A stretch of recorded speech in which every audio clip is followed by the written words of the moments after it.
Florida is filled to the brim with snakes, specifically Burmese pythons. As we reported yesterday, the predators have been wiping out other wildlife and threatening the ecosystem as they spread to the suburbs. Every year, people put their lives on hold to go out and hunt them as part of the annual Python Challenge, but it's only making a dent in the problem.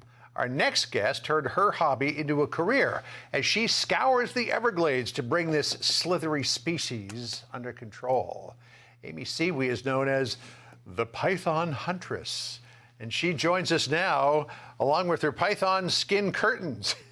Amy, great to see you. Thank you for being with us. Thank you for having me.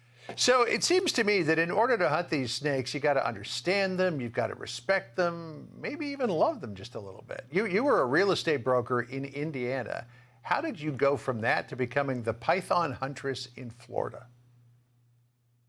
You know, it's always been a hobby of mine ever since my dad put me in a creek when I was little and taught me how to catch fish and crawdads. And I just had this obsessive fascination with snakes. And, you know, it's always been a hobby. But then I learned about the problem in Florida. So I came down to see what it was all about, caught a python, and I said, this is it.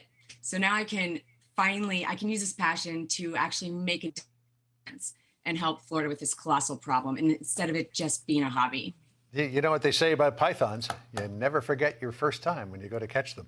The situation with Burmese pythons in Florida, you got some pretty graphic pictures here on your website, which is, by the way, pythonhuntress.com, where you've slit some of the snakes open that you captured. Yes. We can put that up on the screen, and you can see the number of eggs that each one of these snakes hold. So for every snake, how many eggs do you get, and how many baby pythons does that make? On average, it's 20 to 40 per female per year that they lay. But some of the big girls, like the 15, 16, 17 footers, easily over 100 eggs. Wow. And what that's doing to the ecosystem is just you've got an apex predator with no natural competition, and it's just out there eating everything and reproducing. You have got some pictures, again, on your website of you holding a massive snake.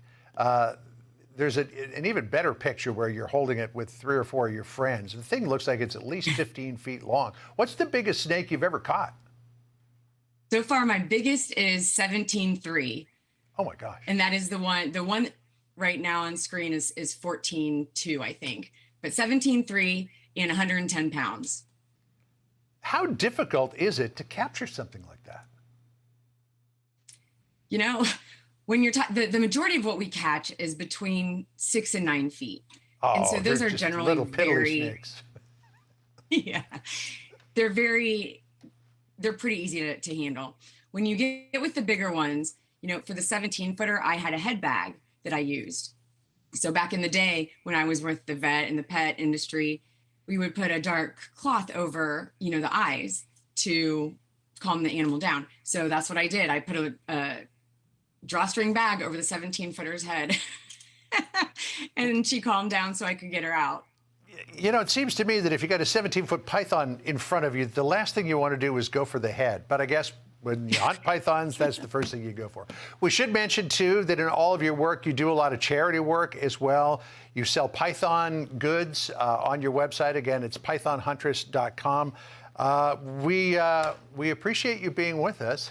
You know, it's International Women's Month, so we're highlighting somebody here who has a very unusual job. Amy, more power to you, and I hope to catch up with you again some other time. Appreciate it.